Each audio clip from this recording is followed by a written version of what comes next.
പ്രിയ സഹോദരി സഹോദരന്മാരെ, logos quiz 2025 Bible പോർഷനിലേക്ക് എല്ലാവർക്കും സ്വാഗതം. ന്യായാധിപന്മാർ 12-ാം അധ്യായം. എഫ്രായിംകാർ യുദ്ധത്തിനൊരുങ്ങി. അവർ സക്കോനിലേക്ക് ചെന്നു. യെഫ്ത അമ്മോന്യരോട് യുദ്ധം ചെയ്യാൻ നീ അതിർത്തി കടന്നപ്പോൾ നിന്നോടൊപ്പം വരാൻ ഞങ്ങളെ വിളിക്കാഞ്ഞതെന്തുകൊണ്ട്? നിന്നെയും നിന്റെ ഭവനത്തെയും ഞങ്ങൾ അഗ്നിക്കിരയാക്കും. യെഫ്ത അവരോട് പറഞ്ഞു, ഞാനും എൻ്റെ ജനവും അമ്മോന്യരുമായി വലിയ കലഹത്തിലായി. ഞാൻ നിങ്ങളെ വിളിച്ചപ്പോൾ അവരുടെ കൈകളിൽ നിന്ന് നിങ്ങൾ എന്നെ രക്ഷിച്ചില്ല.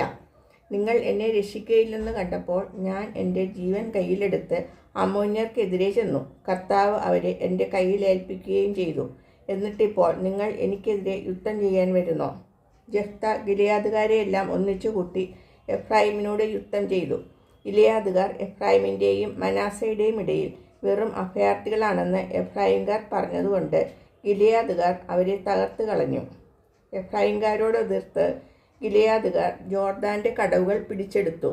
എഫ്രായിമിൽ നിന്ന് ഒരു അഭയാർത്ഥി എപ്പോഴെങ്കിലും ഓടിപ്പോകുമ്പോൾ അക്കരയ്ക്ക് പൊയ്ക്കൊള്ളട്ടെ എന്ന് ചോദിച്ചാൽ നീ ഒരു എഫ്രായിംകാരനോ എന്ന് ഗിലെയാദുകാർ ചോദിക്കും. അല്ല എന്നവൻ പറഞ്ഞാൽ അവനോട് ഷിബ്ബലോത്ത് എന്ന് ഉച്ചരിക്കാൻ പറയും. ശരിയായി ഉച്ചരിക്കാതെ സിബുബോലാത്ത് എന്ന് പറഞ്ഞാൽ അവർ അവനെ പിടിച്ച് ജോർദാൻ്റെ കടവുകളിൽ വെച്ച് കൊല്ലും. 40,000 എഫ്രായിംകാർ അന്നാളുകളിൽ വധിക്കപ്പെട്ടു. യെഫ്ത ഇസ്രായേലിൽ 6 വർഷം ന്യായപാലനം നടത്തി.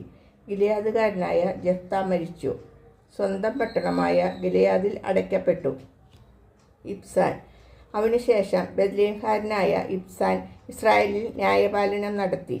അവന് 30 പുത്രന്മാരും സ്വന്തം കുലത്തിന് വെളിയിൽ വിവാഹം കഴിച്ചു കൊടുത്തിരുന്ന 30 പുത്രിമാരും തൻ്റെ പുത്രന്മാർക്ക് വേണ്ടി കുലത്തിന് വെളിയിൽ നിന്ന് സ്വീകരിച്ച 30 പുത്രിമാരും ഉണ്ടായിരുന്നു.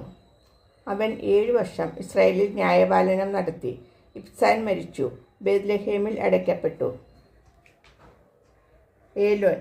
അവനുശേഷം സെബുലോൻകാരനായ ഏലോൻ ഇസ്രായേലിൽ 10 വർഷം ന്യായപാലനം നടത്തി. ഏലോൻ മരിച്ചു. സെബുലോൻ ദേശത്ത് അയ്യാലോണിൽ അവനെ സംസ്കരിച്ചു. അബ്ദോൻ. പിന്നീട് പിറത്യോനായ ഹില്ലേലിൻ്റെ മകൻ അബ്ദോൻ ഇസ്രായേലിൽ ന്യായാധിപനായി. അവന് 40 പുത്രന്മാരും 30 പൗത്രന്മാരും ഉണ്ടായിരുന്നു.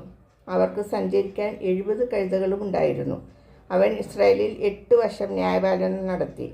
പിറത്യോന്യനായ ഹില്ലേലിൻ്റെ പുത്രൻ അബ്ദോൻ മരിച്ചു.